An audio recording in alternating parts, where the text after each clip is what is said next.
Okay. Macam biasa, nanti saya masuk dalam YouTube. Tapi at least boleh tengok screen saya. Screen boleh tengok. Kalau Puan Raya boleh type sikit screen, kalau saya share screen. Let's stop the video, share the screen. Lepas tu, mana ya?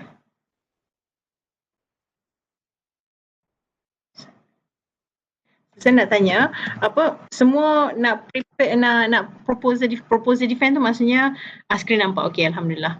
Okey, proposal defend, oh silap. Home.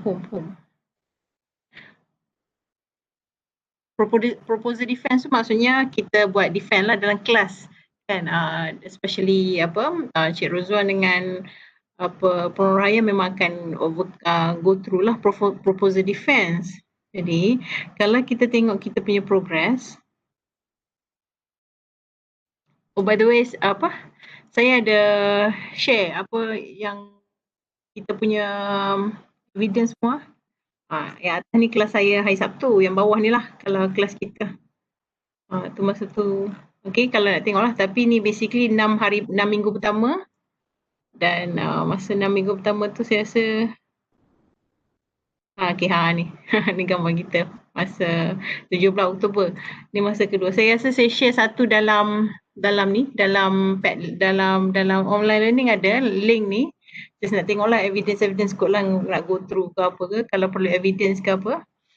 Ini tapi untuk statistik untuk kelas kita saya belum masuk lah rupanya. Okey, tak apa, nanti saya masuk. Tapi basically minggu inilah, minggu di Pawali ni semalam, so kita akan jumpa lagi dua pertemuan ni. Sepatutnya week 12 ni kita akan buat proposal defense lah, dan saya akan bagi quiz take home lepas week 12. Jadi saya nak tanya, tapi kita boleh bincang kesediaan. Agak-agak boleh tak nak present? Maksudnya 3 chapter kita buat proposal defense, present 3 chapter, chapter 1, 2 dan 3. Untuk maksudnya kali ni Cik Rozwan, Puan Rohaya dengan Fahmi yang present 3 chapter. And Azhar, if you want to present, feel free, because macam yang kita agree, you can share your assignments, but yours won't be counted lah. Tapi kalau Azhar nak share, maksudnya Azhar will be the last person to share lah, which is okay juga kalau nak share. Okay, so you decide. Tapi saya nak tanya bila nak buat week 12 ke, ataupun ada rasa tak ready lagi week 12, kita nak buat somewhere sebelum kita submit markah. Yang tu je. Cuma tapi sebenarnya saya ada plan lah, ada sekali saya nak buat, maksudnya yang kita more like workshop lah, writing workshop. Maksudnya workshop tu write untuk 3 chapters lah. 3 chapters sepatutnya 1 dan 2 ni masih I believe in progress lah kan. Jadi saya nak tanya progress lah sekarang ni. 1 dengan 2 tu at least dah tulis sikit-sikit ke? Dah start dah. Okay. Alhamdulillah. Okay. Cik Rozwan? Cik Rozwan okay? Dah. Okay. Sudah. Okay, alhamdulillah. Jadi sepatutnya Cik Rozwan dengan Puan Rohaya ada 3 chapters kan sepatutnya, sebab masa present lebih kurang. Okay, tapi koklah lepas dah ambil kelas RM ada buat improvement sedikit sebanyak kan, dan lepas bincang dengan penyelaras kursus education management, ada juga buat penambahbaikan. Jadi itu saya nak tanyalah, nak present proposal defense bila? Week 12 ke ataupun nak week 1 ke macam mana? Tapi bila nak present semua tiga-tiga kena present lah, supaya kita dan bila nak present tu kalau boleh hantar slide awal sikit dalam, kalau hari Khamis ke sempatlah saya nak tengok ke and everything. Sebabnya saya akan tengok juga supaya sebelum bila proposal defense tu dia maksudnya dia second draft dah lah, dia bukan first draft dah. Macam mana? Ini saya tanya semualah, pendapat semua. Puan Rohaya boleh type kat screen, boleh type kat chat. Week 12 ni 29 November. Bila proposal defense yang present ni dalam PowerPoint lah. Kalau siapa yang nak buat Prezi lah kot, siapa yang nak buat Prezi kan. Tapi selalunya yang common kita guna PowerPoint lah. Kita sampai minggu ke-13 lah Doktor ya? Minggu 12 postgraduate Ah, ah. UM kita buat minggu akhir minggu ke-12 sebab kita 12 minggu. Jadi basically 29 tu kelas-kelas lah dan lepas tu saya akan bagi kuis, lepas tu exam week lah. Tapi kelas kita tak ada exam week, so masa tu menulis dan saya harap sepatutnya by week 13 tu dah hantar 3 chapters yang report lah. So 3 chapters yang report tu akan basically align dengan proposal defense yang 3 chapters jugalah dalam PowerPoint. Okay, so kalau saya nak remind balik kita punya tugasan sekejap. Saya share tugasan kita ya. Dalam welcome kan. Tapi welcome pun saya rasa kita buat perubahan dari segi tarikh lah. Dari segi tarikh, submission and everything sebabnya yang lain tu tak ada banyak perubahan pun. Okay, yang ni yang revise kot, tak salah kita. Yang kita revise sama-sama. Okay. Puan Rohaya feel free to chat ya. Saya besarkan sikit. Okay. So basically ini dah buat, reading list dah hantar semua dapat 5%, I have the problem statement pun semua dah buat dan based on the progress is good. Okay, yang ni just hantar yang dalam Google Doc saja. Sintesis ni maksudnya sintesis ke semua literature review. Dan hopefully hari ni by the time kita habis bincang literature review chapter 2 hari ni bolehlah start tulis sintesis. Sintesis pun macam problem statement, tak perlu panjang. Janji kita tahu apa kita nak tulis. Dan macam mana kita gabung semualah. Bila kita sintesis tu, kita integrate semua komponen dalam study kita yang kita dah buat literature lah. Dan kita dah buat review literature. Dan kita dah buat sorotan karya kan. Jadi kita nak buat basically based on finding kita, apa yang kita dapat based on sintesis. Yang ni pun kita bincang sikit lah masa first class. Okay. Lepas tu yang review ni, yang based on artikel sendiri kan. Saya kata pilih 4 artikel dan tengoklah sama ada komen lah untuk problem statement dia. Dan bila artikel review ni by right, bila dah tulis semua, kita boleh masuk jadi literature review kita sebenarnya.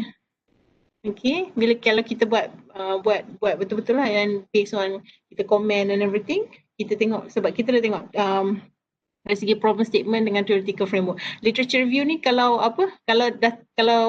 bila baca pun kita go through sikit, kita tahu kata literature ni agak kita boleh komen, kita tengoklah sama ada dia punya penulisan literature review tu bagus atau tak dan apa yang boleh contribute kepada kita punya study. Sebab kita guna artikel based on topik sendiri. Masing-masing dan saya pilih artikel. Okay, jadi boleh pilih. Jadi itu pun boleh decide.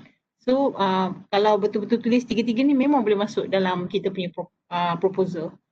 Dan methods ni tak lama dah sebab method saya tak mau tekan sangat sebabnya bila kita ambil kualitatif dengan kuantitatif things akan berubah, tapi at least bila kita tahu kita punya soalan, kita tahulah method dengan analisis kita dapat buat ke tak. Kalau kita tak dapat buat, kita kena push through lah bila kita ambil kuantitatif ke kualitatif. Kalau kita kata kita kuanti, kita kena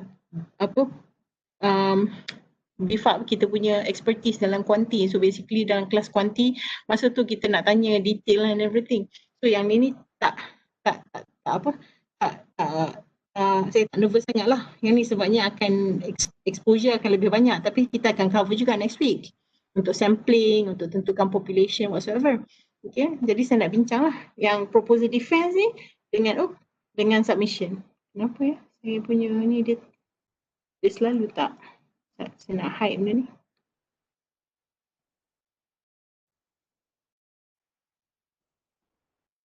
Okay, sekarang okay dah.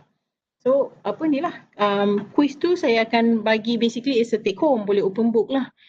Boleh hantar, yang tu pun nanti saya bagi tahu date sebabnya quiz tu ada kaitan sikit dengan chapter minggu depan.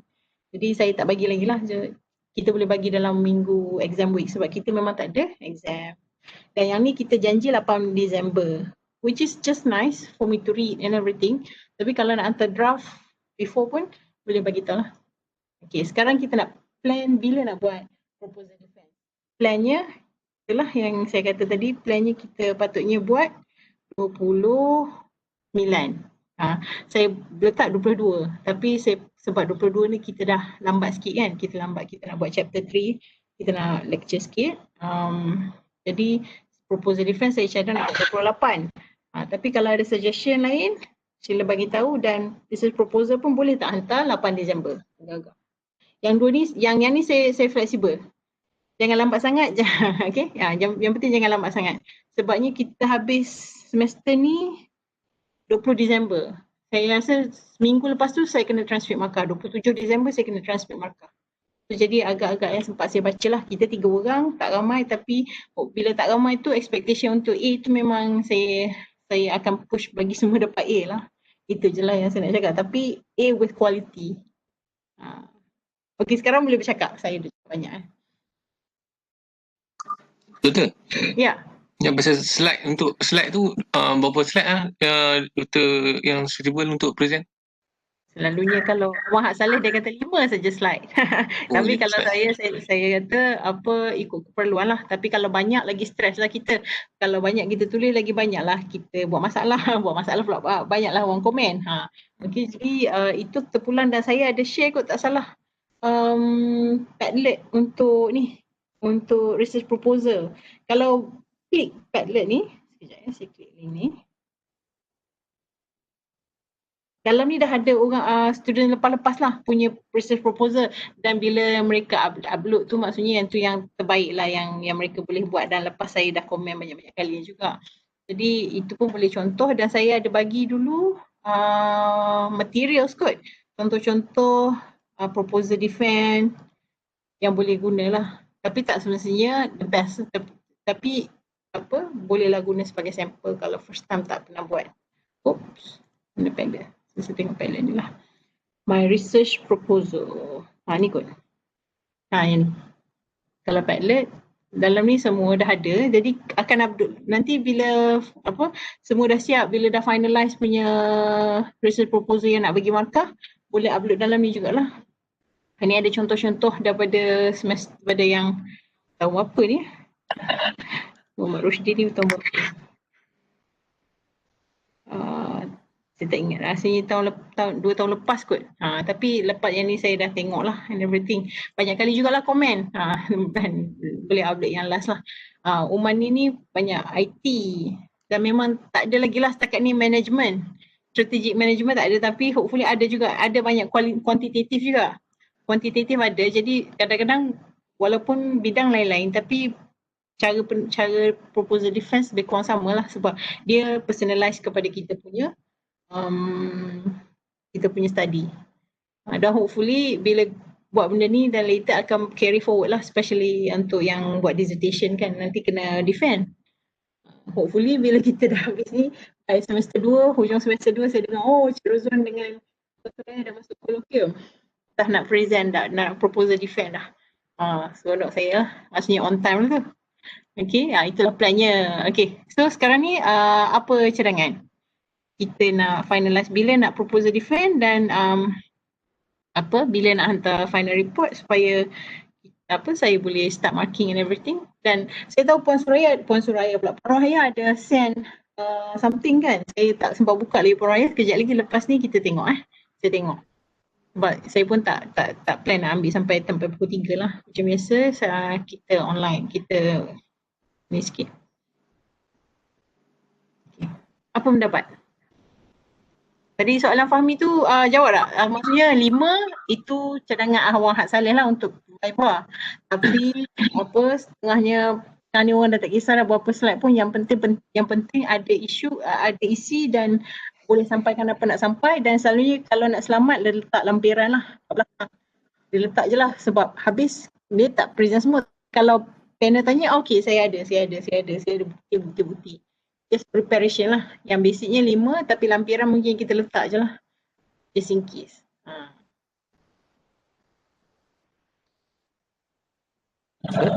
Ya? Dalam proposal defense tu, termasuk instrumen sekali kita bentangkan? Lebih baik lah. Itu selalunya yang terbaik lah kalau kita dapat bentang dengan instrumen. Tapi ada setengah, bila dia proposal defense tu dia plan lah. Sebab planning pun kalau dah ada instrumen memang bagus. Kalau dah ada pilot, dah buat pilot lagi bagus. Maksudnya time tu panel akan really guide lah. Nak buat macam mana, apa plannya. Kalau ada lah, tu bergantung pada supervisor lah. Selalunya kalau supervisor kata tak apa, bentang dulu, tak ada instrument lagi. Ini plan sebab proposal akan change. Dan saya pernah cerita, saya buat proposal defense bila Viva benda lain sikit lah. Benda lain terus sebabnya kekangan and everything. Dan kemudian kita address lah sikit dalam masa tu. Kita cakap lah cuma apa plannya sama, literature review ni sama, frameworknya sama, cuma data lain sikit dah. Ataupun instrumen dah guna yang lain. Tapi selalunya bergantung pada supervisor. Supervisor kata okey, kita pilot dulu baru ready untuk proposal defense. Pilot 30 orang dulu. Kan? Lepas tu bolehlah present dapatan awal. Kalau master kena ni ke? Kena present ke? Kena publish ke? Kena publish artikel ke? Syarat nak defense? Kalau PhD dia kena publish 2 artikel baru dia boleh Viva actually. Defense tak apa kalau tak ada artikel. Kalau master dissertation ada tak syarat kena publish sebelum final punya defense? Itu saya tak pasti tu. Okey, tak apa kalau tak apa. Selalunya semester 2 kan, betul ya?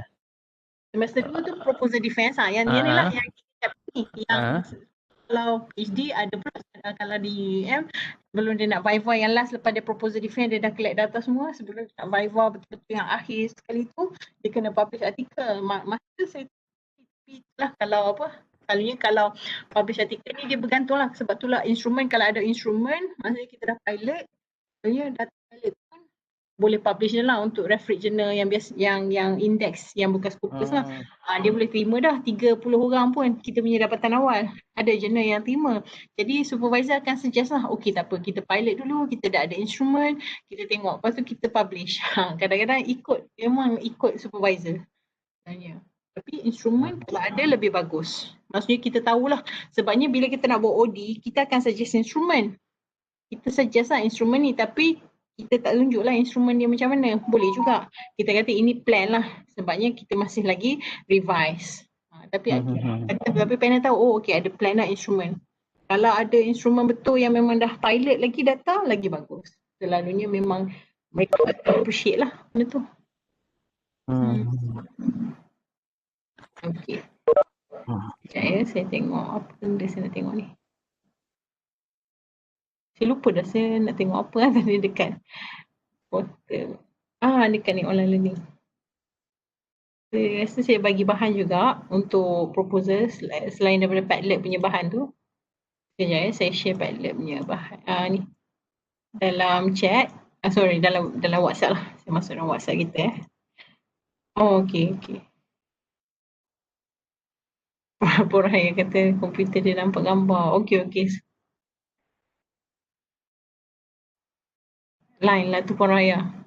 Tapi at least Poraya dapat dengar, boleh tengok skrin saya. Itu dah setting dah. Ini dia.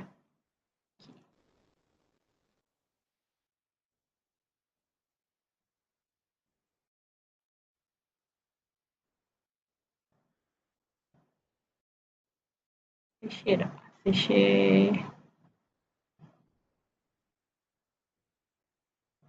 Saya tak share ke? Textbook saya share saya. Mana dia lah? Free textbook ada. Okey. Tapi saya ada share link download, link Dropbox kan? Dengan semua. Saya rasa dalam tu ada research material punya untuk proposal defense. Link Dropbox. Link Dropbox saya ada share. Ada Dr. email kot kalau tak silap. Ada Dr. email?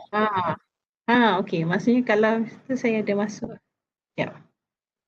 Saya share juga lagi sekali. Biasalah kita kalau masa tu tak guna, tak apa nak. Ni kot. Proposal defense material. Inilah contoh-contoh. Ni proposal defense saya. Masa dekat PhD. Lain. Yang ni saya memang lain masa tu saya saya punya panel saya basically saya punya supervisor dan committee team lah. Dan seorang dekat Italy, seorang dekat mountain mana dah. Masa tu ada student je dah tu. Yang lain semua dalam online. Lepas tu ada seorang external examiner orang Malaysia, dia pun duduklah pukul 1 pagi. Tapi itu pengalaman yang memang memang pengalaman totally online tapi saya buat dekat campus lah. Okay, ni saya punya, ini research grant saya lah. Lepas, tapi examiner tak suka saya buat tajuk tu. Adalah sebabnya kan, tapi saya share jugalah. Sample defense okey, yang ni okey juga. Contoh-contoh. Yang ni yang bagus lah, yang saya banyak share kat sini, yang bagus, yang boleh guna. Yang ni paling simple. Ni semester 1, student master project paper. Tapi saya rasa dia punya proposal defense sangat bagus. Dia buat kualitatif lah. Pas soalan ni pun tak banyak. Nanti saya share. Saya share. Ya. Invite via email. Oh, sama saya nak share semua. Sekejap macam mana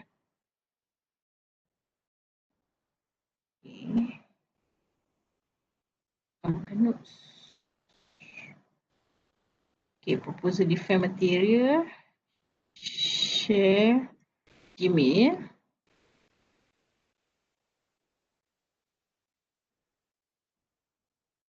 Sepatutnya apa yang dalam Padlet tu ada jugalah, yang tu cuma semualah. So saya ADB. Ini kan? Semua ada Betul tak? Puan Rohaya. Okay. FYI. Okay. Boleh tengoklah semua tu dalam Dropbox. Okay. Dan juga Padlet lah. Itu proposal defense. Proposal report, PhD report saya tak bagilah sebab saya basically minta buat sendiri dan ikut ni lah, ikut format yang awak asalnya bagi ni. Kan kita bagi yang minggu lepas kita tengok chapter 1 apa dia yang ada, chapter 2. So basically ikut yang tu lah. Okay. Ada apa pula nak tanya? Bukan. Kita nak decide bila nak proposal defense. Boleh lah. Tak apa, okey, kita demokrasi. Apa orang yang terpaksa keluar meeting ni. Lain dia tak berapa nak betul. Okey. Bila nak Minggu present? terakhir tu pun. Minggu terakhir, minggu 12 Minggu ya. Ya, minggu 2 minggu lagi lah. At least present something dulu. Lepas tu tulis report based on apa? PowerPoint. Kadang-kadang lebih senang macam tu. Sebab bila kita dalam PowerPoint tu dia clear sebenarnya. Lepas nanti bila dah expert, dah buat research banyak, nanti memang macam tu lah selalunya. Kita buat PowerPoint dulu, kemudian kita baru tengok draft kita punya penulisan. Fahmi okey, Cik Ruslan nak buat yang 29 hari bulan? Minggu terakhir lah tu kan? Betul ya? Minggu terakhir. Lepas tu nanti akan saya buat satu lagi extra, maksudnya yang tu untuk tengok report saja. Sebelum kita submit. Sebelum kita submit lah. Plannya 8 Disember lah kan kita nak submit. So submit chapter 1 to 3 Disember betul? Kita try lah 8 Alright. Disember. Okay. Kita just try. Disember ni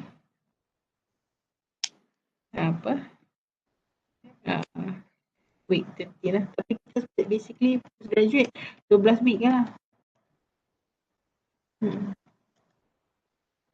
Submission. Okay. Yang ni nak present 29 okey ya? Present 3 chapter? Maksudnya share screen, present lah, bagi tahu apa study and everything, dan kemudian kita bagi komen lah. Sama-sama lah bagi komen. Boleh kot. InsyaAllah boleh. Boleh ya? Okay, so kita seal the date 29 November. Saya bagi tahu dalam WhatsApp. Kita buat proposal defense. Okay. 29 November. Proposal defense. 3 chapters. Tak apalah. So, 3 chapter report kan. Okay. Okay, by right. Kita kat sini lah. Basically about chapter 2 ni, 1 November ni. Okay. Sampling, minggu depan saya nak buat sampling. Correlation dengan interview ni basically additional stuff yang selalunya student master akan buat lah. akan buat correlation. Tapi student dissertation selalunya tak digalakkan lah buat correlation. Project paper okay, correlation. Interview bagus kalau nak buat. Kalau ada nak buat. So adalah bahan sikit saya bagi. Yang ni survey. Gentle intro to survey. Kalau nak tengok jenis-jenis apa soalan dalam survey macam nak mengukur, boleh tengok kat sini lah. Introduction to survey. Saya pun tak banyak sangat, tapi contoh dia kat situ adalah jenis macam mana kita nak ukur frekuensi, nak ukur never ke, often ke kan. Macam mana kita nak ukur strongly agree, macam ni adalah kot. Ini pun gentle sebabnya bab survey ni kalau betul-betul nak buat satu semester pun ada untuk kelas survey saja. Okay. Yang ni saya plan nak combine dengan sampling lah. Okay, sebabnya yang ni pun penting juga sebabnya bila yang ni especially PhD lah yang akan tengok lah ethics tu semua ni, kuantitatif, kualitatif. Kita dah bincang dah selalu basic idea, cuma ini nota lah, nota detail. Apa benda validity dalam research. Validity dalam research tak sama dengan validity dalam ujian di sekolah ataupun di matrikulasi ataupun di higher education bila kita nak bagi online test semua. Validity in terms of research adalah dia maksudnya bila researcher dah terlalu dekat dengan peserta bila bagi interview ataupun data, okay, itulah kita tak maulah, itu validity. Yang pernah saya cerita dulu yang ada case researcher tak ada consent form, maksudnya mereka pun tak responden pun tak tahu mereka tengah dikaji. Okay, jadi itu kesalahan lah, dan especially bila dia melibatkan yang itu yang ada kes dia tengok homoseksual dan HIV dan dia pergi stalk lelaki-lelaki homoseksual ni di toilet dan balik ikut balik ke rumah, ikut nombor plate kereta and everything. So itu etika lah, contoh-contoh etika yang kita dah bincang sikit-sikit dalam kelas. Okay, tapi yang ni penting dan saya nak try compare dengan combine dengan sampling lah. Dan again semua ni dah ada dalam WhatsApp pun dah ada. Okay. So deal minggu depan pula. 2 minggu lagi kita proposal defense. Kemudian Disember kita try hantar full report. Kalau bukan full report lah, untuk 3 chapter report tu untuk the proposal defense. Dan kalau nak hantar sikit-sikit boleh, cuma saya suggest kalau nak sikit-sikit tu biar dari segi chapter 3. Kalau nak hantar nak sebab macam saya tak tahu saya sempat baca ke tak, tapi kita try lah make time. Sebab tu kalau nak hantar dan kita nak komen lagi boleh, tapi kita jumpa lah, kita jumpa satu hari yang hari apa yang semua setuju, ataupun kalau seorang kata okay I don't need help, saya datang lah, okay, untuk perjumpaan. Which is masa exam week lah, hopefully during the exam week yang sebelum hantar. Okay, so dalam WhatsApp kalau siapa rasa perlu lah, just ni WhatsApp ni bagi semua orang tengok. Kalau dia nak hadiah lah. Kalau masa kita buat face to face dekat UUM, saya buat 1 hari. Memang duduk, memang baca dan bagi komen dan improve sebelum final submission. Tapi sekarang kita tak boleh, so nak buat macam tu dalam online pun penat. Bila rasa nak ready, nak share, boleh share lah. Saya cuba baca macam saya can. Okay. So still lagi kalau tak ada apa-apa permintaan ke, kita assume macam ni, cuma date ni dah tukar jadi 28. Okay. Receive. And submit final pun dekat final site tu jugalah, saya just collect lah recollection. Jadi kalau bulan bila nak PD nanti ke, just nak tengok balik ke, boleh tengok lah. That's where we keep our proposal. Okay. Ada apa-apa soalan tak? Saya nak masuk dah chapter 2.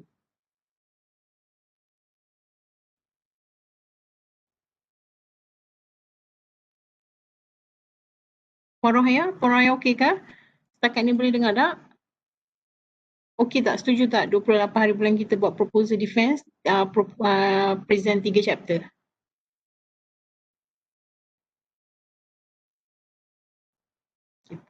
Nanti Puan Rohaya type ke? Saya risau juga Puan Rohaya takut Puan Rohaya tak dapat dengar je.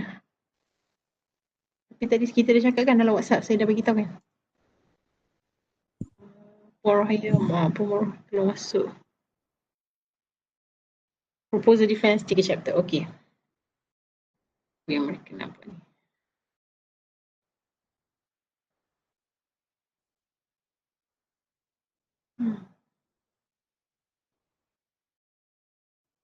Okay. Porohaya dengar, alhamdulillah. Porohaya okay ya? 2 minggu lagi kita proposal defense. 28/11. Okay, alhamdulillah. 26. Okay. 28. Thank you Porohaya. Okay. Awal pada Harzing lagi. Harzing tu lagi quality review basically. Kan? Yalah, masa first class lagi saya suruh download Harzing, kita cari, tanya topik nak buat apa, terus buat. Okay, but sekarang ni kita nak tengoklah apa sebenarnya nak tulis dalam chapter 2 tu. Okay. So, assignment chapter 2 tu, basically dulu kan saya kata chapter 2 10% and everything, so dia buat ikut chapter lah, by chapter. So yang ni apa, ini cadangan untuk oleh Awang Hak Saleh. Dan ini kalau perasan ingat tak, minggu lepas saya ada share Prof. Arsy punya slides masa beliau punya Webex session. Okay. Chapter 2 masa inilah bincang dengan mendalam teori, basically theoretical frameworks lah. Okay. Bila kita cakap teori, dia mesti relate kepada variables dan kemudian relate dengan conceptual framework. Sebab hari tu kita kata conceptual framework kita dalam chapter 1. Okay. Tapi theoretical framework dengan conceptual framework kita dalam chapter 1 pun kat sini kita detail out. Kenapa kita pilih teori ataupun teori-teori yang kita pilih. Dan macam saya kata hari tu, bila dia ada standard sikit lah. Kalau kat UUM ni, master project paper, 1 teori okay. Dissertation, at least 2 teori. Kena combine, integrate 2 teori. Kalau lagi tinggi, lagi hopefully expectation lagi tinggi lah. Sebab cara kita kena guide macam tu untuk tunjuk perbezaan level. Dissertation sepatutnya lebih susah daripada project paper dan seterusnya. Okay. Yang pentingnya literature review, bila kita faham tentang literature review, it's actually study dah lepas. Dan study, bukan setakat study je, segala pengetahuan yang berkaitan dengan kita punya data lah, atau kita punya variable pun boleh ubah. Okay, kalau kita kata kompetensi pemimpin. Siapa yang cakap pasal kompetensi and everything, dalam konteks apa, di mana, bila, masa tu kita kena tahu basically lah. And bila kita buat PhD, we expect more, lebih. Okay. Critical synthesis. Yang ni yang saya bagi satu untuk writing tu, synthesis. Bila sintesis ni maksudnya lepas dah tulis teori, kajian-kajian lepas yang berkaitan dengan pemboleh ubah A, macam mana dia berkait dengan pemboleh ubah B, study apa yang cakap, kemudian pemboleh ubah B macam mana dia kait dengan C, kemudian pemboleh ubah A, B, C macam mana dia berkait. Kita tulis 3 ni, berbeza ni untuk setiap kajian-kajian lepas, kemudian time tu integrate lah. Macam mana benda ni relate dengan teori, relate dengan masalah kita dan seterusnya membantu kajian kita. Dan selalunya bila kita dapat literature review, kita dapat tahulah gaps. Sebab itulah kita kata literature kita start dengan Harzing hari tu kan. Kita nak tengok berapa banyak kita punya study, berapa banyak study yang ada dalam literature. Cara yang senang sekarang ni Mendeley, okay, Harzing, EndNote. Okay. Chapter 2, apa itu literature review, kenapa kita kena buat literature review, macam mana kita nak buat literature review, bila dan di mana kita nak dapat. Okay, apa lagi tentang literature review, dan sebanyaknya tentang inilah theoretical conceptual framework ni. Sebabnya kan saya kata ada setengah school dekat chapter 2, ada setengah school dia nak dekat chapter 1. Okay, ini depends on school, tapi Awang Saleh selalunya dia nak tengok kat sini dan kita explain dekat chapter 2. Dan kalau saya punya research, seriously, saya tulis sikit dekat chapter 1 tapi saya tak ada tulis pun kata conceptual framework. Conceptual framework saya kat chapter 3. Chapter 3 tu Sebabnya kat situ saya combine and everything. Tapi theoretical framework dah masuk chapter 1, kemudian synthesize kat chapter 2. Sebabnya masa dekat sana dia tak specify as long as you have. Okay, dan pembaca boleh faham dia punya sequence. Okay. The bigger picture of literature review. Kenapa? Sebab nak make sure kata okay, kita dah buat homework. Okay, why kita buat literature review? Sebab kita nak make sure, kita nak tunjuklah kita ni familiar dengan kita punya study, kita dah faham.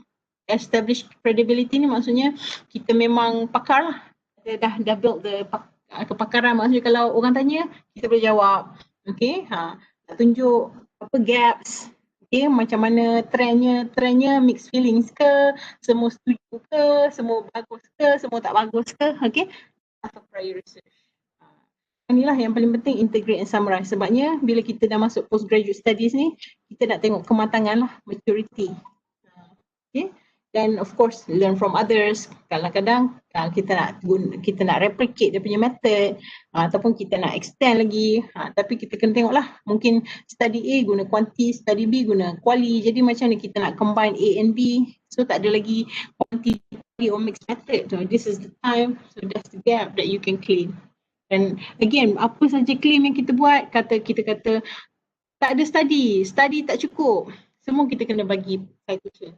Boleh just nak berkata tak cukup saja, just claim like that ataupun guna common sense. That's not apa orang kata, that's not how you actually establish your credibility. Macam the procedure, review of selected literature, this is how we actually basically the important components lah. Kat sini macam nak develop conceptual frameworks, identify variables, kita dah buat dah pun. Masa kita nak decide problem statements and research questions, hypothesis, again ini untuk quantitative studies, dan I think semua nak buat quantitative, so this is when you actually see lah apa study kata. Ada study kata significant, ada study kata tak significant, ada study kata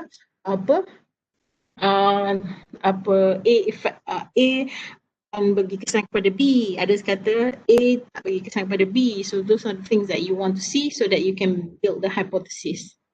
At the end nak menulis lah. Baca tu senang, nak tulis tu payah. Tapi hopefully bila kita dah buat reading list, yang hari tu kita buat awal-awal tu, sooner or later you will expand that reading list. Bukan 10 je, 10 tu basically preliminary. Selalunya orang tulis beratus-ratus studies lah, especially PhD. Okay. Literature review, backbone. Yang ni memang selalu popular wordnya backbone lah. Sebabnya inilah tulang belakang kita punya research. Kita kena banyak membaca. First we have to start with literature review. There's no easy, senang punya kerja lah. Okay. Sebabnya needs analysis pun, bila kita kata kita buat needs analysis pun kita kena baca juga apa kehendak orang. Okay, dan apa yang disuggest oleh pakar. So here literature review is a text, okay, or scholarly paper. Kadang-kadang it can be in terms of diagrams, in terms of data. So data dalam diagrams pun can be a part of literature review, okay. And because it includes current knowledge apa dia, okay, apa dapatan-dapatan penting, okay, apa sumbangan dari segi teori, apa sumbangan dari segi method ataupun kaedah, okay. Dan kita guna secondary sources. Secondary sources ni maksudnya kita dapat orang punya data lah, sebabnya kita tak collect. Dan based on the secondary sources, we're gonna go and collect our own. Okay. Okay, selalunya kita guna academic journals lah yang selalunya credible. Tapi buku teks pun boleh. Kalau buku teks tu handbook yang memang ditulis oleh pakar-pakar lah. Bila cakap handbook ni memang sepatutnya dia banyak chapters, memang penulisan dia oleh penulisan pakar-pakar, okay? Bukan seorang saja yang menulis sebab buku semua boleh tulis. Dan orang tak akan persoal pun credibility dia. Tapi kalau academic journals, yes, especially academic journals yang berwasit, yang memang peer reviewed. Kalau sekarang ni banyak juga kan yang predatory, yang bayar duit boleh accept saja dia tanpa orang tak question pun sama validity of our evidence and stuff. So yang tu pun, that's why I really ask you to go to Scopus. Kalau cari dengan Google Scholar semua ada semua benda yang dia orang boleh share. Okay, dia punya assignment pun dia boleh share juga dalam Google Scholar. Okay. And here I think yang ni daripada Newman. Newman ni I think you have the book. It's free book yang I bagi masa awal-awal lagi. So this is 6 types. Ada yang bagi ada yang jenis context review. Yang ni paling biasalah. Maksudnya dia bagi tahu lah, okay, study ni apa? Study A, B and D. Cakap macam ni. Study C, D and F buat dalam konteks sekolah menengah. Study Z, B, Z, Z, Y and X cakap dari matrikulasi ataupun dari segi sekolah rendah di Kelantan. Ada yang cakap di sekolah apa? Di UKM, ada yang buat di UUM. Okay, so context review. This is how you get you connect. Historical biasalah dari segi dulu, kini dan sekarang. Dulu, kini dan sekarang pula. Dulu, kini dan ke depan lah. Maksudnya future direction. Okay, yang ini dia buat dari segi masa lah. Tahun ataupun dari segi abad. Integrative review ni bagus lah. Yang selalunya bagus sebabnya dia kat sini dia summarize semua benda yang dia tahu dan kemudian dia tengoklah, dia highlight. Ada mixed findings, ada agreement, siapa agree, siapa tak agree. Yang ni kalau kita boleh buat ni, ini boleh kata synthesis lah. Synthesis our literature.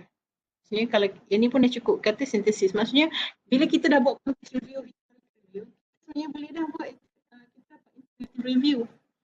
Okay. Yang ni methodological review ni kita cakap sebenarnya dalam chapter 3.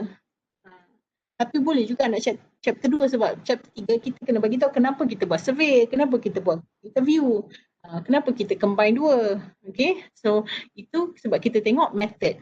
Dulu pun masa saya tunjuk literature review, saya ada tunjukkan kita buat reading list dari segi method saja, tengok method saja.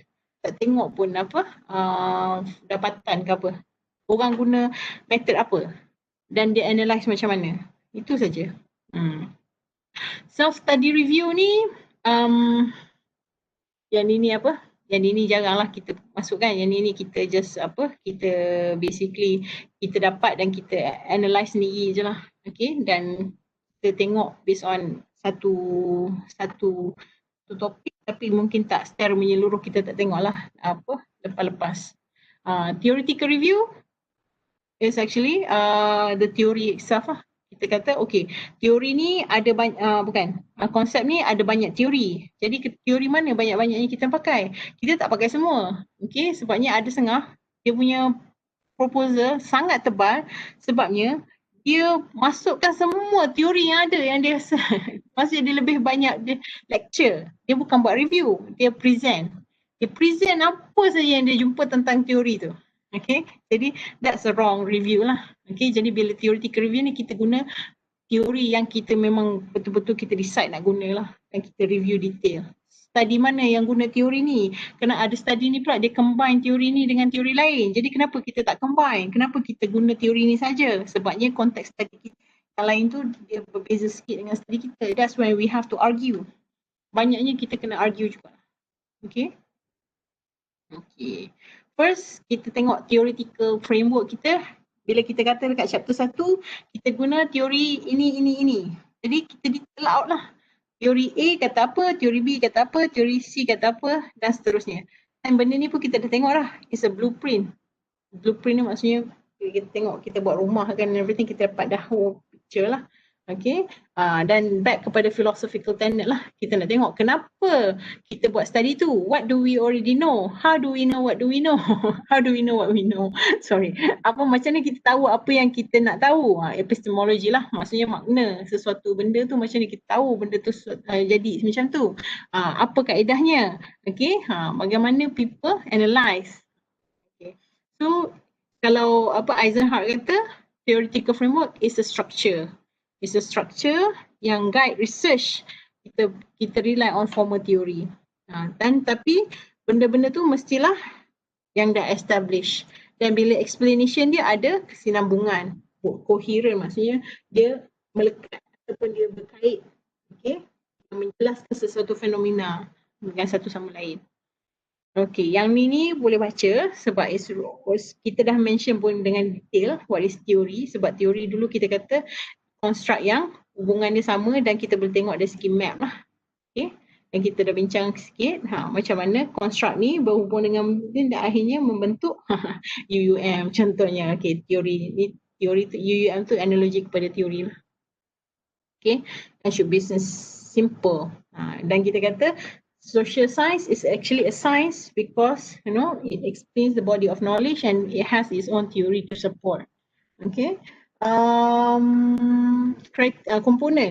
component criteria for applying or developing theory.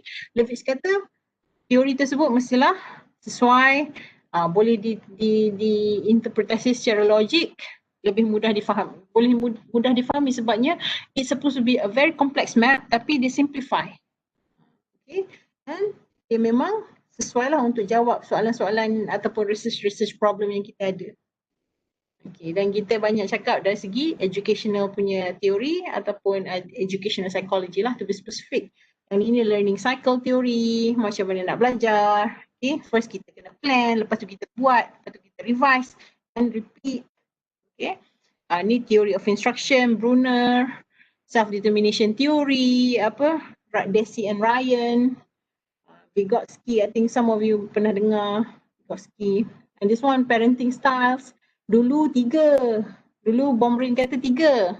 Authoritarian, permissive dengan demokratik. Lepas tu 1983 Makobi kata dulu mak bapak dia at least ada 3 ni. Lepas makin lama makin sibuk bila feminism and everything dah mula uninvolved parenting. Woman is career woman, tak sempat nak jaga anak. Itu Makobi dengan Martin kata. Okay, so those are the things. So this is TPAC and everything. Ni game based. Kita dah tengok semua ni and this is, ingat tak dulu seseorang tu nak berkomunikasi, dia kena ada ni lah, dia kena ada pengetahuan, dia kena ada cara dia guna bahasa dan dia kena tahulah strategic competence macam nak survive kan, dia kena tahu body language and everything. Lepas tu bila kata-kata is actually an ability, dia dalam otak. So they just put this in there.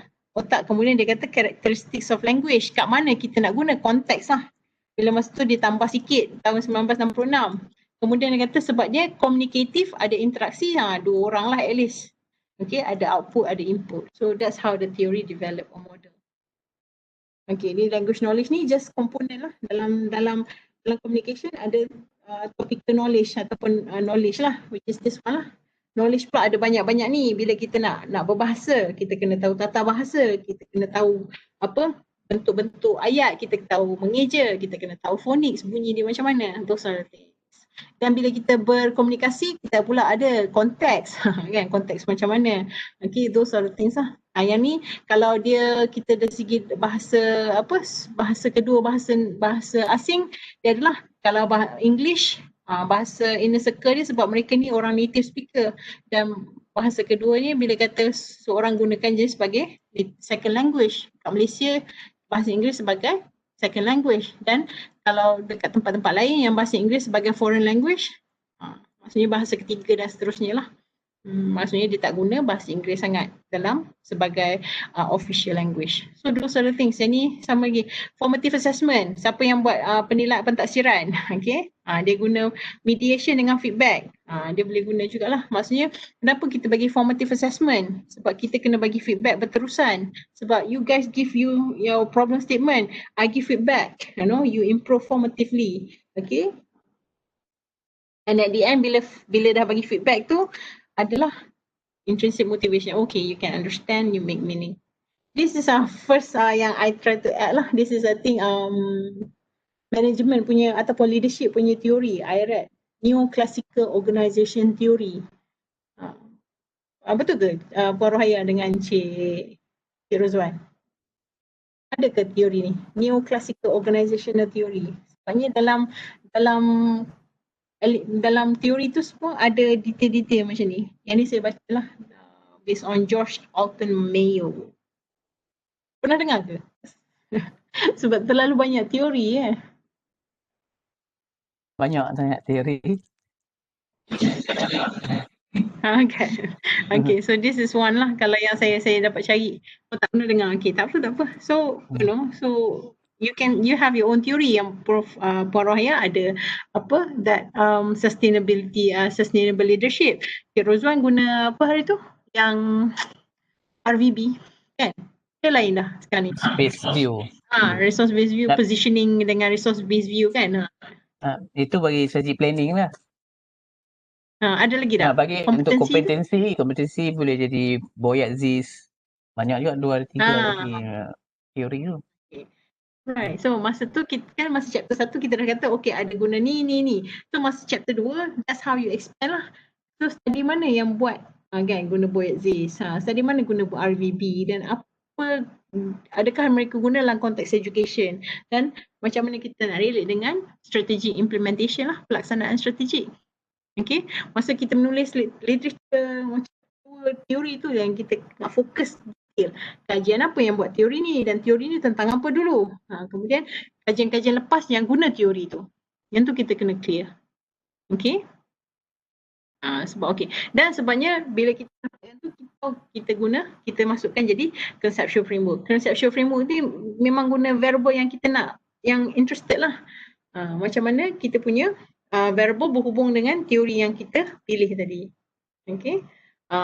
Kalau basically yang kita nak tunjuk, saya tunjuk terus lah. Sebabnya, okay, conceptual framework ada setengah suka buat bentuk diagram kan. Yang ni akan relate macam ni. Setengah boleh bentuk tulisan je. Sebab kadang-kadang mungkin tak susah nak bentukkan dia dalam diagram yang simplified macam ni. Kita menulis lah macam mana variable-variable tu berhubung. Kadang-kadang bukan senang nak buat conceptual framework yang clear cut. Misalnya kuantitatif senang, kualitatif susah. Okay, jadi mungkin kita guna text sajalah, kita just explain written lah, kita explain in terms of paragraph. Okay, tapi in a way dia nak tunjuk macam mana kita punya variables tu berhubung dan in a way relate lah sikit dengan teori. Hopefully conceptual framework kita. Okay. Ini contoh lah yang ada. Sebenarnya dia tengoklah macam mana independent variable kita dah berkait dengan dependent variable kita. Okay. Yang ni dia punya study factor domino framework dia. So apa variable-variable yang menyebabkan DV kita berubah. Rasa pizza, service speed, waiter courtesy kan. Kalau Food Panda apa? Timeline. Okay. Conceptual framework yang ni pula apa? Classroom performance on teachers is a critical factor. Kat sini based on Wiener's attribution theory. Yang ni dia kata external dan internal factors boleh meningkatkan prestasi. Maksudnya ada faktor luaran dan faktor dalaman. Yang ni memang kita dengar selalu kalau dalam Malaysia hari ini pun dia selalu cakap lah, pakar-pakar dia akan kata ada faktor luaran dan faktor dalaman. Okay. So this is how faktor luaran yang meningkatkan performance lah. Dan dia relate dengan Wiener's attribution theory. Ini paling simple. Ni untuk zoology punya student kot. Investigating length of giraffe snack given its habitat. Sebab yang ni dia punya hipotesis jika mereka duduk di kawasan yang pokok-pokoknya tinggi, lagi panjang lah leher giraffe tersebut. So kat sini dia kata type of habitat. Okay. Dengan length of giraffe snack. Yang ni clear sebab dia lebih kepada benda yang kita boleh ukur straight bila kita deal dengan manusia ni yang penat sikit ni kan. Yang ni apa? Conceptual framework on how food dehydration technology can be incorporated in the school curriculum and proper application. Kat sini dia tunjuk bagaimana IV relate dengan DV, dua ni saling berhubung actually. Dan kemudian at the end dia akan keluarkan satu manual. Macam mana nak bantu untuk ataupun dalam curriculum lah, macam nak buat modul lah kot. Modul macam nak gunakan food dehydration technology ni dalam curriculum. Macam nak aplikasi. Dia buat lah detail. Okay, ini output dia yang nak dapat. So those are the things yang kalau dapat benda tu, hebat lah. Kalau kita punya study boleh keluarkan, yang ni kita panggil IP lah. Intellectual property lah. Kalau kita boleh keluarkan manual macam ni. Ataupun kita buat survey kita sendiri. Based on survey-survey yang dah ada, kita adapt dan modify sikit. Kita tambah soalan kita bagi pakar check instrumen kita. Kemudian kita boleh claim lah. Okay, instrumen instrumen Rozwan 2020. Sebabnya sebelum ni orang tak ada lagi yang tengok detail macam ni. Jadi instrumen yang tu boleh IP lah. Okay. Jadi based on the factors, strategic management, strategic competence and everything ni, bila kita tengok satu lagi construct baru dan satu lagi construct yang orang tak tengok dan construct tu saling berkait dengan construct yang sebelum ni orang tak terfikir pun ada kaitan, itu satu benda yang baru lah. Okay, based on the conceptual framework kan kita boleh tengok dah, okay, this is a new thing. Ini lagi lah, ini coaching kot, coaching. Yang ni dia dia kata grow. Kan sekarang ni orang suka rebranding dengan nama-nama dia kan. Depan ataupun sudi. Sudi tu apa? Tak salah saya. Sudi tu pasal keciciran kot. Sudi. Keciciran pelajar di sekolah. Macam mana tu dia dapat perkataan sudi ni. Tapi lebih kurang macam tu lah. Dia combine konstruksi penting dan kemudian dijadikan conceptual framework, dan conceptual framework tu sebenarnya relate dengan teori keciciran lah. Teori lah. Dalam konteks sudi ni teori keciciran lah. Okay. Yang ni paling saya punya student kot. Yang ni paling basic lah, project paper punya conceptual framework nampak macam ni lah. Students engagement ada hubungan dengan suasana di bilik darjah. Dalam suasana bilik darjah tu ada autonomi, ada relatedness, ada competence. Dan tak salah saya yang ni dia ambil instrumen something. Ada satu instrumen dia memang tengok tiga benda ni. Dan dikatakan dalam itu ada classroom climates. Jadi kat sini bila dia buat OD pun, OD tu relate lah dengan tiga-tiga ni. Classroom climate ataupun iklim dalam bilik darjah based on autonomi pelajar, kompetensi pelajar ataupun ability pelajar. Cara pelajar relate dengan sesuatu topik ataupun bergaul dengan kawan ke, anak tu relatedness ni apa benda tu tak ingat dah. Tapi mesti hubungan dia dengan guru ke dengan kawan, tapi benda tu yang ada kaitan dengan students engagement. So yang ni classroom climate and students engagement. Yang ni ada counselor tu. Dia pernah buat. Tapi project paper jugalah. Very simple kan. Tapi clear lah, this is a conceptual framework. Okay. Faktor ketidakhadiran pelajar penting. Pelajar tingkat 4 di negeri Perlis. Okay, kenapa negeri Perlis? Dan kat situ dia fokuskan kepada kampung nelayan. Siap kampung nelayan lah dia punya audience. Okay, di sini cakap lah, okay, ada banyak-banyak faktor lah. These are the factors yang paling tinggi, tak salah saya, dan dia kata okay lah, dia akan faktor-faktor ni. Kenapa dia buat jantina demografi? Sekejap, saya pun tak okay. Dia berbeza dari segi jantina dan demografi. Okay.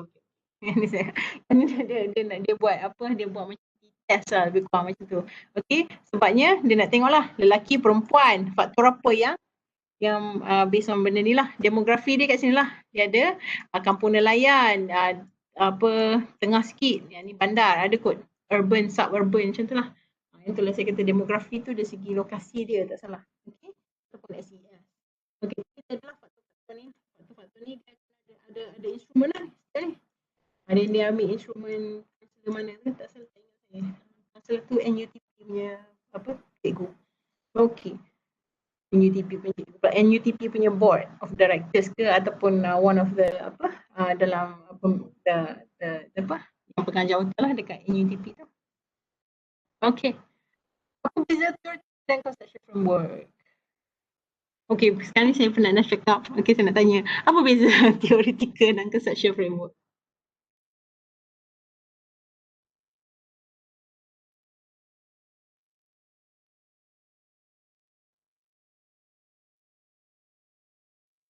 Anybody? Kan semua dah mute dah saya. Ada lagi?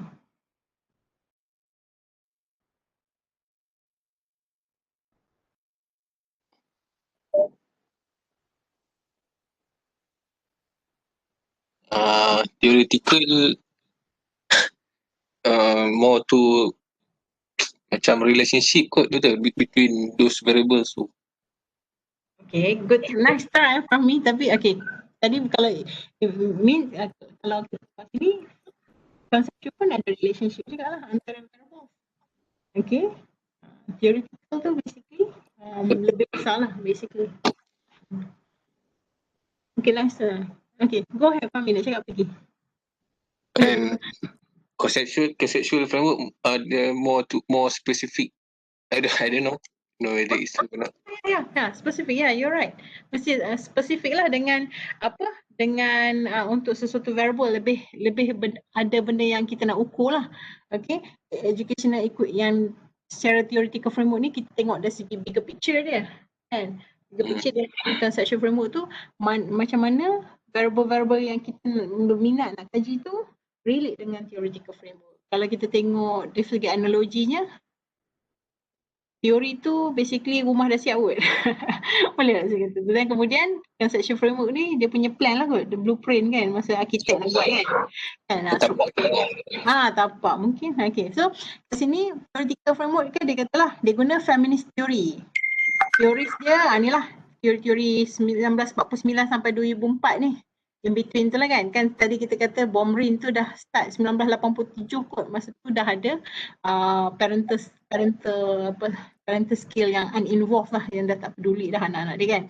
Okay. So ini teori feminis tahun-tahun ni. Ini bigger picture dia. Masa tu kita perlu empower women. Okay. Tapi bila study dia nak tengok lah. Okay. Study dia bila dia buat conceptual framework, dia tengoklah okay, kalau dari segi tu first bila kita nak empower kita kena tengok dulu kedudukan wanita dalam masyarakat. Okay, dari segi politik macam mana? Ada tak lagi presiden wanita? Okay, ada tak lagi naik presiden wanita yang pertama di US? Okay, yang sekarang ni dengan Biden lah kan, Joe Biden dia punya vice president Kamala Harris tu, the first black woman vice president. Okay, social factors. Okay, apa dalam masyarakat kat mana dari segi sosial, Mother Teresa okay, contoh. Dan kemudian dia adalah okay, dari segi patriarkinya maksudnya kat sini kalau dia dengan hubungan dia dengan kaum lelaki pula macam mana. So these are the variables lah we are interested in this. Dalam ni pula ada banyak kita panggil indicator. Okay, dalam ni gender discrimination. Sebab apa gender discrimination berlaku? Okay, oppression, inequality ketidaksamarataan lah. Ketidaksamarataan. Betul ke Puan Rohaya? Inequality kalau kita nak translate dalam bahasa Melayu? Sama rata equality lah kan?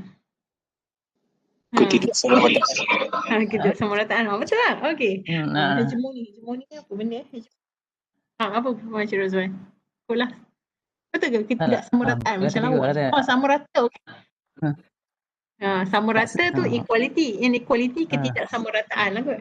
Okay. Okay lah. So benda-benda macam tu kan. So these are the conceptual framework lah. Dalam ni pula dia detail lah dan kat sini semua mesti ada OD. Macam ni dia nak define oppression.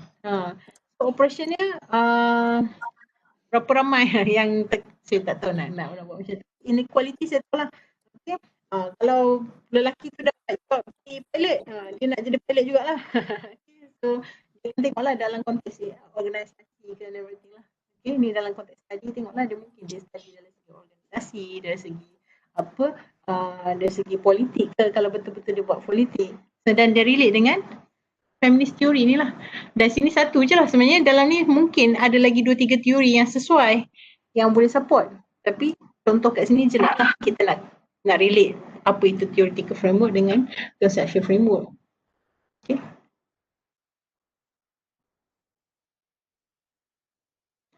Ini ada lagi lah dia punya discussion. Understanding, selecting and integrating a theoretical framework in dissertation research. Creating the blueprint of your house. Administrative issues journal. Mungkin boleh tengok. Okay. Ini mungkin bila dia guna administrative ni tak tahu mungkin education management bah.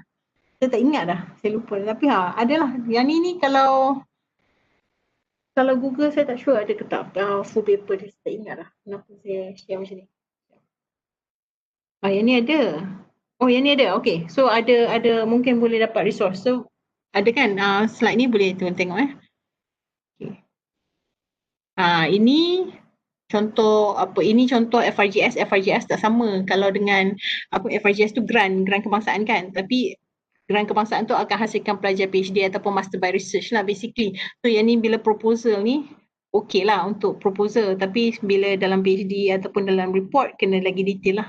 Ini contoh lah integrated theoretical model. Saya berani share sebabnya grant ni saya dapatlah grant ni. Okay, so okay. So yang ni saya kata saya nak tengok yang pasal postgraduate well-being tu. Kan, macam mana student postgraduate dia punya kesejahteraan well-being. Dan juga dia punya GOT lah, sama ada dia GOT, faktor-faktor lah untuk tentukan benda-benda macam ni. Okay, tapi saya guna theoretical modelsnya banyak lah.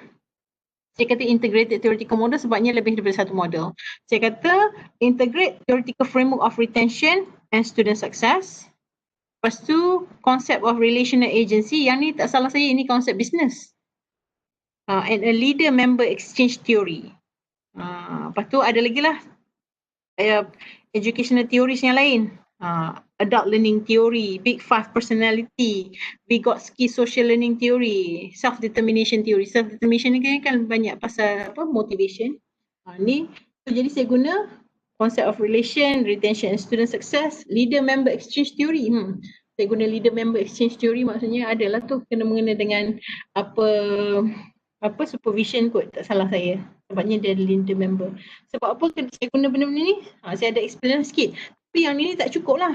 Bila dalam chapter 1 okey lah tulis macam ni, maksudnya kita nak tunjuk, tapi chapter tu kita nak tunjuk lah apa benda yang satu ni, dan ada tak study-study yang guna retention dengan concept of relational agency, ada tak study-study yang buat dua ni? Memang tak ada langsung. Kenapa saya nak integrate mereka ni? Sebab apa? Adalah sini saya mention lah. Retention and student success theory help measure the rate at which students remain persistent in the education at the university. Maksudnya kat sini kita boleh tengok lah teori ni cakap, tapi kita boleh tengok macam mana student duduk dan memang persevere lah. Persevere tu maksudnya consistent. Persistence maksudnya apa kalau persistence dalam bahasa Melayu? Dia tahan lah, daya tahan dia kan dalam masa nak sambung study. Maksudnya kalau habis buat master, habis sampai graduate. Ataupun ada, walaupun dia dah macam Tun Daim berapa tahun dia buat PhD, berapa belas tahun kan. Itu persistence lah tu. Walaupun dia dah sampai macam tu, dia habiskan juga. So that's persistence lah and everything. Okay, so those are the things. So kat sini dia kata bila student remain persistence, and so ada kaitan dengan motivation lah, sama ada faktor dalaman dan faktor luaran yang menyebabkan mereka tu persistence lah. Yang ni kena mengena dengan saya kata lah educational psychology self-determination theory tadi. Okay. Concept of relational agency is also incorporated to understand the ability of doctoral students to work with others. Okay. Relational agency ni hubungan dia dengan agent yang lain, sebab tu dia guna dalam business. So kat sini kalau saya adopt relational agency ni, saya nak tengok dari segi konteks macam mana student PhD lah especially bekerja dengan orang lain, tak kisahlah supervisor dia ke, student PhD yang lain ke, ataupun even spouse dia, suami dia ataupun isteri dia, untuk solve problems. So all these things. To understand more specific social relationship, the integration of the leader-member exchange theory seems appropriate to understand. So yang ini memang spesifik lah, maksudnya nak tengok social relationship ni dengan keluarga, dengan diri sendiri, dengan dengan masyarakat. Okay, social integration. So gunalah leader-member exchange theory sebabnya ada kena mengena dengan supervisor juga. Okay, so tapi ini memang brief.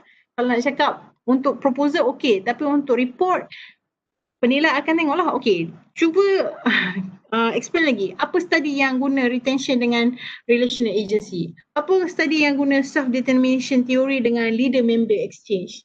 Sebab self-determination theory motivasi. Mungkin sebab bila supervisor bagus, self-determination, extrinsic motivasi dia meningkat. Itulah dia punya. So tak mustahil lah kalau kata Rozon nak adopt sikit lah educational psychology dalam strategic management, pelaksanaan strategic management, sebabnya dia mesti ada kaitan dengan external motivation dengan internal motivation, faktor luaran, faktor dalaman tu kan. Jadi that's the time to actually integrate lah kalau nak integrate. Tapi kena make sure ada study yang pernah integrate, ataupun kalau tak integrate, kenapa nak integrate? Sebabnya kita bukan suka-suka nak integrate jugalah. Kita punya theoretical judgement ataupun foundation, ataupun ada explanation yang kita boleh explain. Kita boleh argue. Memang tanya betul ke? Betul lah. Sebabnya dia ada hubungan. Kenapa benda-benda tu berhubung? Ada kajian-kajian empirikal yang boleh support. Ini conceptual framework based on literature review. Dan yang sebelum ni memang orang dah study dah pun pasal postgraduate punya well-being dengan GOT. Well-being tak, sebab well-being ni benda yang baru. So, saya dah tengok lah new constructs. Saya tambahlah well-being sebab selalunya orang akan tengok faktor-faktor ni, research knowledge, maksudnya pengetahuan dia dalam research atau kompetensi dalam research, dalam academic writing, boleh tak dia menulis? Tu dia punya personal social lives. Ada komitmen banyak tak? Kadang-kadang boleh bercerai. Buat PhD. Boleh. It happens.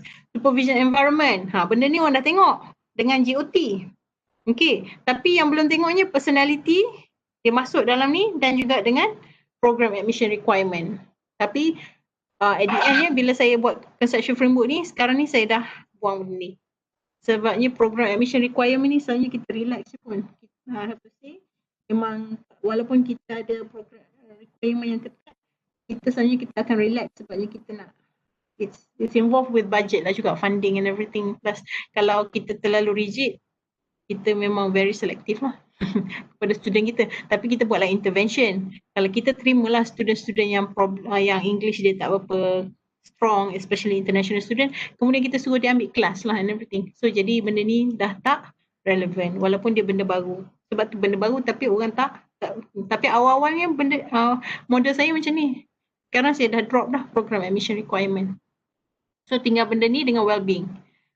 Sebelum ni orang tengok jugalah gender, country tapi separately lah. Tapi orang dah tengok sebelum ni. Cuma dia tak tengok secara detail. Sebabnya kalau dalam literature kata lelaki lebih cepat habis, lebih mudah GOT berbanding perempuan. Okay, country of origin ataupun ethnicity. Kalau dekat Malaysia, Cina cepat habis. Okay, kaum Cina cepat habis, cepat GOT. I don't know, ini mungkin relate dengan self-determination theory. Country of origin ni, siapa yang dapat scholarship lah, especially international student yang dapat scholarship, yang memang dia kena habis, kalau tak habis dia boleh kena pecat and everything. So, mereka lebih senang GOT. Sebenarnya country of origin ni kita lebih kepada bercakap tentang sama ada mereka tu local ataupun international students lah. Academic disciplines ada juga. Science and technology lebih mudah GOT. Kalau social science ni susah sikit sebabnya banyak dia dengan manusia. Okay, that's the argument which is true. Jadi Cik Rozwan, Puan Rohaya, you are in social science, let's know. I know there's challenge tapi mesti boleh habis. Mesti boleh GOT, insyaAllah. Of course, Fahmi also. Bila cakap pasal GOT ni, just still tengok kepada research banyak lah, yang research by research tu.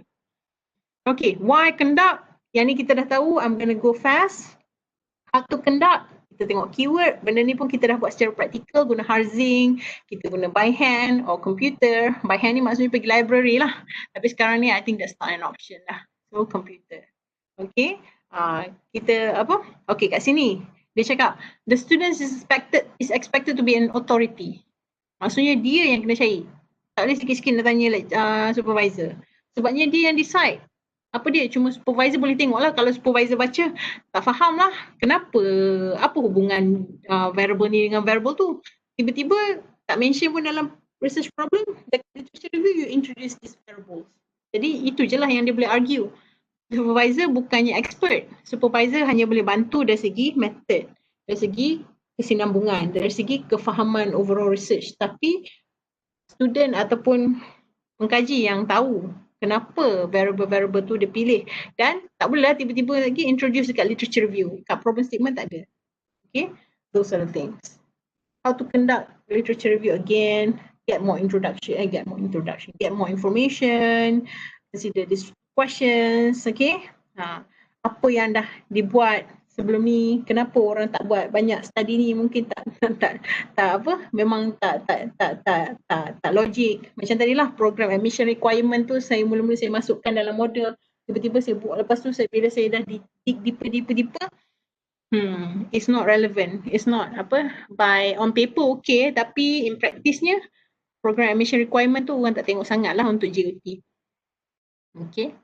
So, to locate research literature, library is good source. Online library sekarang ni banyak yang bagi sekejap kan, 2 bulan boleh dapat semua. So, yang tu pun bagus lah. Dan kat sini ni memang suggestednya, memang orang tak suka sangat lah yang ni. Research studies are published tapi mereka tak suka sangat. Handbook boleh tahan. Okay, encyclopedia boleh tahan. Technical reports ni pun boleh lah tahan sebabnya research kan, research yang ramai-ramai buat. Tapi academic thesis ni sebenarnya orang kata okay wait, tunggu dulu, last kali baru boleh. Books ni tengoklah siapa tulis, kalau author tak kenal mungkin kita tunggu, tak boleh masuk lagi. Okay, so periodicals ni I think these are the journals lah, periodicals. Okay, so yang ni that's a good one. Okay, yang ni kat mana nak cari and everything, kita dah cakap, even newspaper articles, policy, apa siapa-siapa yang cakap, especially benda-benda tu relate dengan policy, that's good thing to include. Okay, especially bila kita cakap pasal statistics, itu national policies ataupun national studies, banci, yang tu kita nak tengok lah. Okay, ataupun even decision government. Dan kalau kita tengok dalam apa artikel, this is the best, one of the best lah, one of the best. Sebabnya dia bagi tahu age index semua, sama ada benda apa paper ni orang suka cite ke tak. Google Scholars kita dah buat hari tu, first day class kita dah buat macam mana kita nak save keyword, dan dia akan kacau lah, bukan kacau, dia akan hantarlah banyak notification. Ada je orang dia buat keyword yang kita decide tu, walaupun dia apa assignment, kumpulan assignment apa undergrad je pun akan dapat notification tu lah. ResearchGate, academia and everything.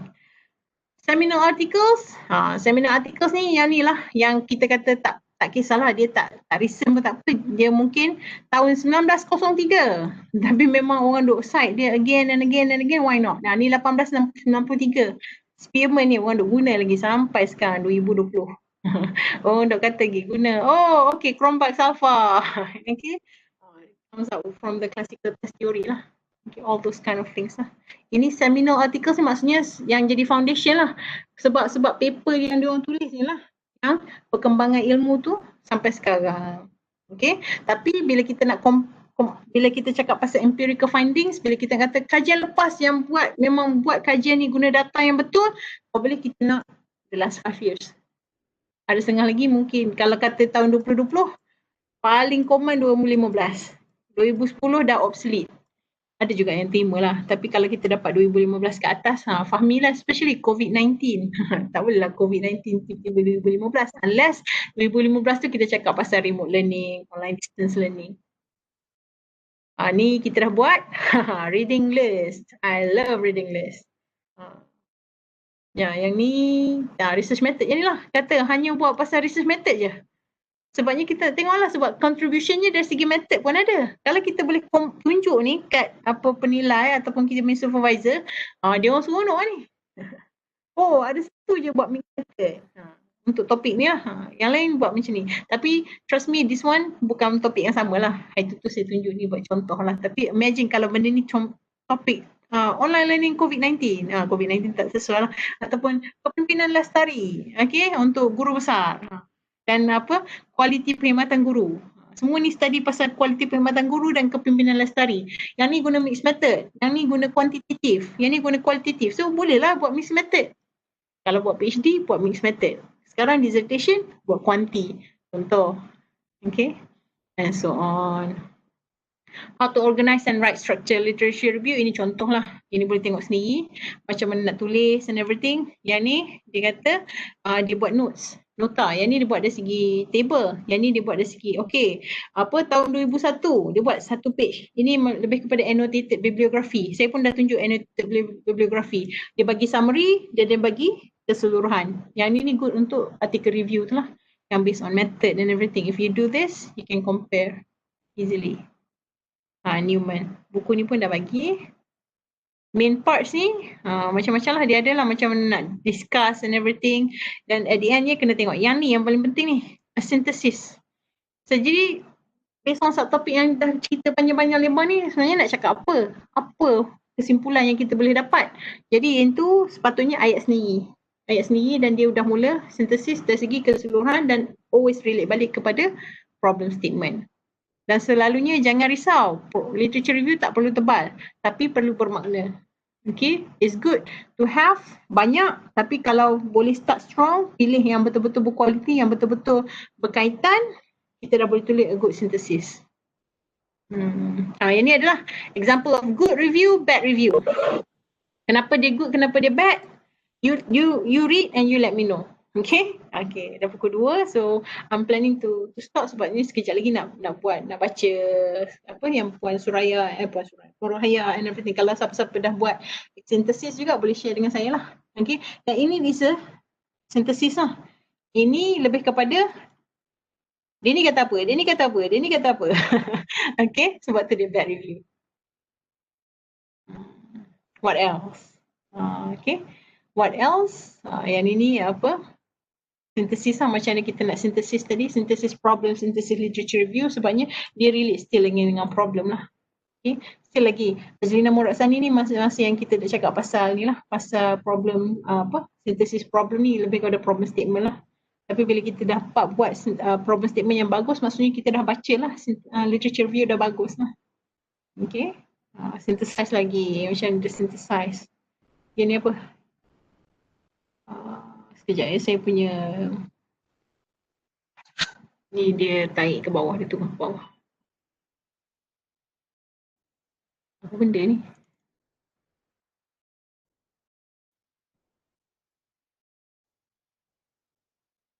Okay, ethical and practical behaviour.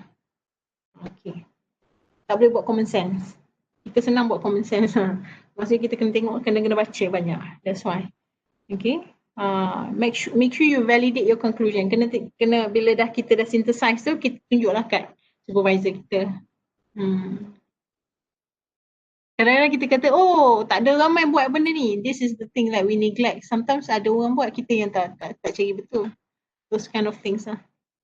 Tapi bila kita guna, at least ni teknologi ada. Kalau kita dah Google pun, kita go straight those yang top dulu lah. Bila top kata macam tu, so kita boleh tengoklah the pattern. Okay. Dan PhD is really the one yang kita nak betul-betul yang memang dia dah duduk 3-4 tahun buat kerja, memang tengok literature review je. So kalau dia tahu dah lah ins and outs. Kalau master kita boleh bagi leeway lagi, kita boleh flexible lagi. What else? Selalunya nak cepat. Tulis literature review nak cepat. Itu yang problem, sebab dia tak mau buat reading list, dia tak nak buat annotated bibliografi. Dia baca, dia just macam tulis masuk conteng dalam kertas lah. Tapi conteng dalam kertas, it's not reading purposely. Bila nak buat literature review, you have to be strategic. You have to buat adalah sikit strategi lah, buat table ke, annotated bibliography ke, buat mind map ke, concept map kan. It's very important. And you have to be critical of every study you review. Sebabnya ada study nampak macam legit, tapi rupanya tak quality. Bila kita tengok dari segi quality pun, alamak, macam mana? Okay, so you have to select very critical of every study you review. Ada setengah study, just jangan buang masa, jangan baca. Dah tengok abstract pun tahu this is not a good study. That's it. So kalau basically kita dah tengok lah, kalau first kita kata ni selalunya kita skip boleh. Kalau saya skip je benda ni. Definitions, concept, the variables, sebabnya kita dah explain again and again. Kalau boleh kita terus tengok macam mana variables tu, past research findings on the topics tu, maksudnya variable A dengan B. Apa orang cakap pasal variable A dengan B? Kalau kita ada A, B, C lah kan? Mungkin kita boleh tulis dari segi past research macam mana A dengan B related, B dengan C related, A dengan C related, A dengan D related, ataupun A, B, C, D related. Kalau A, B, C tak related, okay, A, B, C, D terus. Okay, so yang ni tengok terus kajian. Yang ni I am not that big fan lah. Sebabnya yang ni kita dah cakap dengan OD, apa dia, dah bagi background sikit kan. So it's just redundant and it's not, you know. Tapi kalau boleh cakap gaps terus based on this, that's good. Based on the study, okay, study ni A, B macam ni, C, D macam ni, okay, jadi gapnya apa? Okay, so that's the most yang kata most interesting aspect ni. Ataupun ada disagreement ke, agreement ke, okay, dia ni tak agree dengan result ni, kenapa? Yang ni patut ada dalam kita ada perang intelek. Maksudnya pesara A ataupun scholar A tulis, lepas tu scholar B komen. Scholar A komen balik, nak justify lah, tapi komen dari segi berwasil lah, adalah supporting, dia punya supporting references, dia punya empirical punya data and everything. Bukannya just pegang mulut macam kat YouTube kan atau kat Facebook. So those are perang intelek lah kita panggil. Dia memang dia, yang ni kata apa, scholar A subversive, yang ni kata oh jaga sikit mulut, saya tak subversive. Ada apa kajian-kajian yang dah buat. It's a real story ya. Ada satu tu Harvard punya lecturer dengan North Carolina Chapel Hill punya lecturer. Dia orang gaduh lah, tapi gaduh intellectually lah, dari segi penulisan lah, dari segi penerbitan artikel lah. Paper.com ni lah gaduh dari segi pendapat, which is okay. So yang tu bila menarik tu yang tu lah masuk dalam literature review. Kenapa dia ni kata gini, kenapa dia ni kata gini. So yang kita setuju dengan siapa? Kita tak setuju sama siapa, dua-dua betul. Contoh. Okay, so those are the synthesis. Apa yang kita faham. Okay, I think that's it. Any question? Ada apa-apa soalan tentang chapter 2? Memang pernah dengar because semua orang kata boleh baca sendiri lah chapter 2, tapi I think kalau kita go step by step together sekali lebih meaningful, tapi lebih meaningful bila kita punya. So 1 hour ni personalize, mungkin nak draft sikit ke? Okay, chapter 2 ini topik saya, ini subtopik yang saya nak tulis. Just decide on headline dulu, outline dulu. Outline apa yang nak tulis? Macam mana kita nak decide? Nak cakap pasal teori dulu ke? Nak cakap pasal variable dulu ke? Macam mana?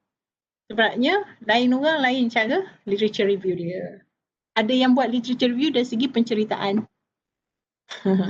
Dia buat dari segi bercerita lah. Okay. Naratif kalau sekalinya banyak dalam bentuk sejarah lah. Yang history tu kan, history review, historical review atau chronological review. Okay, ada apa-apa soalan tak?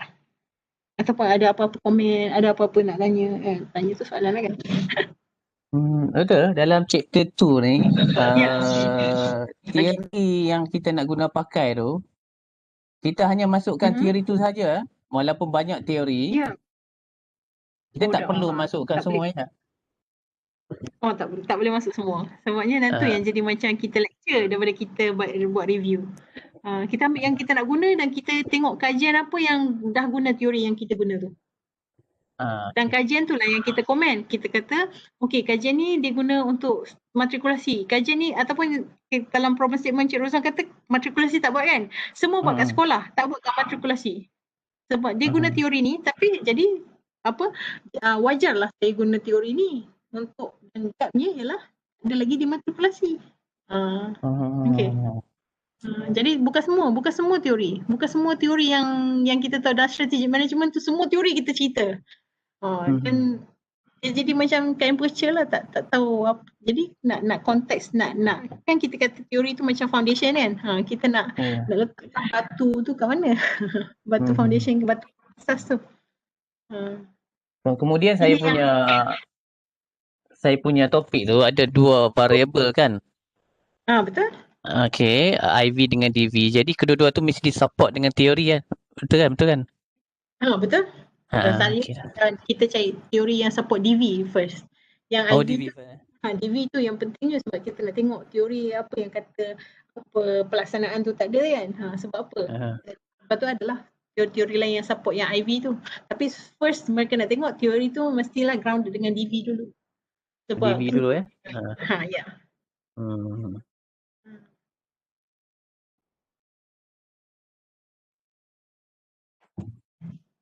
Ya, Fahmi okey ke? Fahmi I think Fahmi banyak model teori yang saya dah Benda lah. Yang Farahaya dengan Razwan saya yang learn from them. Fahmi tengah bercakap. Sila. Dah. Okay, dah. Okay. Okey lah, Alhamdulillah. Kalau apa-apa bagi tahu jangan senyap saja. So boleh tunjuklah. So, tadi Puan Rohaya baru tunjuk. Bukan Puan Rohaya tunjuk hari Khamis kot. Saya belum sempat tengok ni, saya nak tengok lah. Jadi saya nak, kita nak end Webex, apa-apa cakap dekat WhatsApp, personalize. Kalau nak rehat-rehat lah, saya faham lah. Sebab kadang-kadang nak buat literature review ni bukannya boleh buat sejam dua. Kadang-kadang dia kena ambil time. Ada setengah buat malam and everything. Tapi at least kena show dululah. Especially before dalam PowerPoint. Bila dah ada dalam PowerPoint tu kalau PowerPoint tu boleh cerita dah dengan clear macam mana kita buat, penceritaan dalam PowerPoint tu pun simplify lah, ada idea. Lepas tu nak tulis senang lah. Ada setengah orang dia kena buat outline dulu, dia kena tulis dulu, okay literature ni kena cakap apa-apa yang penting. Lepas tu baru dia tulis. Ada setengah dia tengok balik reading list je, okay yang ni nak masuk kat mana, yang ni masuk kat mana. Okay, good. Puan Rohaya? Puan Rohaya tengah WhatsApp saya ke? Dia tadi ke ada yang mulut WhatsApp? Belum. Okay ni. Okay, tak ada orang WhatsApp. Tak apa. Okay. Puan Rohaya, boleh dengar lagi tak? Saya sekarang ni saya nampak Puan Rohaya on off. I really hope that you're fine. Saya akan tengok Puan Rohaya dulu, lepas tu saya by the way, problem statement saya dah komen, saya dapat maklum balas. Okay ke? Ada apa-apa question ataupun ada nak counter argument, feel free. Sama ada WhatsApp ke ataupun sekarang pun kalau nak, kalau tak ada tak apa, kalau ada boleh cakap sekarang juga. Kerangka teoretikal kena tunjuk dalam bentuk gambar rajah ke bagi proposal defense? Okay, itu yang saya cakap tadi. Kerangka theoretical framework tu selalunya kalau ada teori yang ada gambar rajah bolehlah letak. Kalau tak ada setengah dia memang dari segi dia bercakap je. Teori ni dia cakap dia susah nak buat dalam bentuk gambar rajah. So bergantung kepada keperluan. Ada setengah dia memang relate. Macam tadi saya buat banyak-banyak tadi teori related agency whatsoever tu, saya tak boleh buat dalam bentuk gambar rajah. Jadi saya buat dalam penceritaan lah macam mana teori tu berkait dan akan support model saya. Kalau ada boleh dalam bentuk gambar rajah, boleh masuk. Sebab proposal defense tu sebenarnya kita akan masuk dalam report benda yang sama juga. Tapi dalam report kita akan hurai dalam bentuk penulisan. Dalam proposal defense kita kena defend verbally. Kita kena bagi hujah secara lisan. Kalau kita tak ada penulisan, memang selalunya kita tak menulis banyaklah dalam proposal defense. Kita kalau ada dalam bentuk diagram lebih mudah lah. Kalau tak ada, it's okay, kita yang explain. Tapi explain, make sure kita faham apa yang kita explain, bukan kita baca apa yang kita tulis kat slide. Boleh ke Puan Rohaya? Okay, baik. Saya dah mula tak dengar suara. Okay, baik. Saya akan share sekejap. Baik, Puan Rohaya. Saya share sekejap. Okay.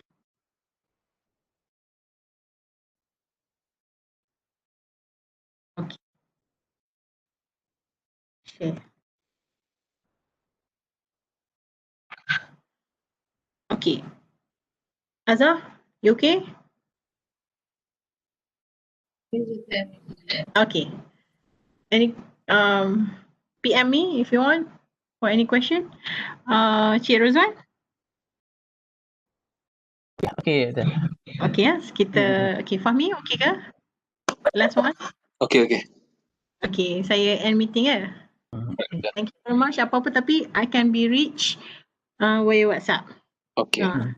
Okay, apa-apa kalau nak personalize atau nak share.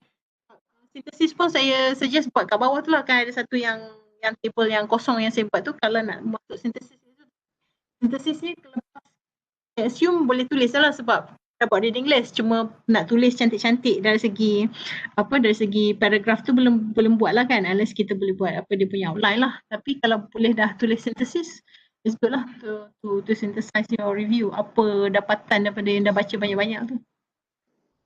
Okay, dan dia akan tak lari dengan research problem statement. Okay ya. Okay. Okay, Assalamualaikum. Salam. Masih Dekat WhatsApp. Okay, sama-sama. Okay.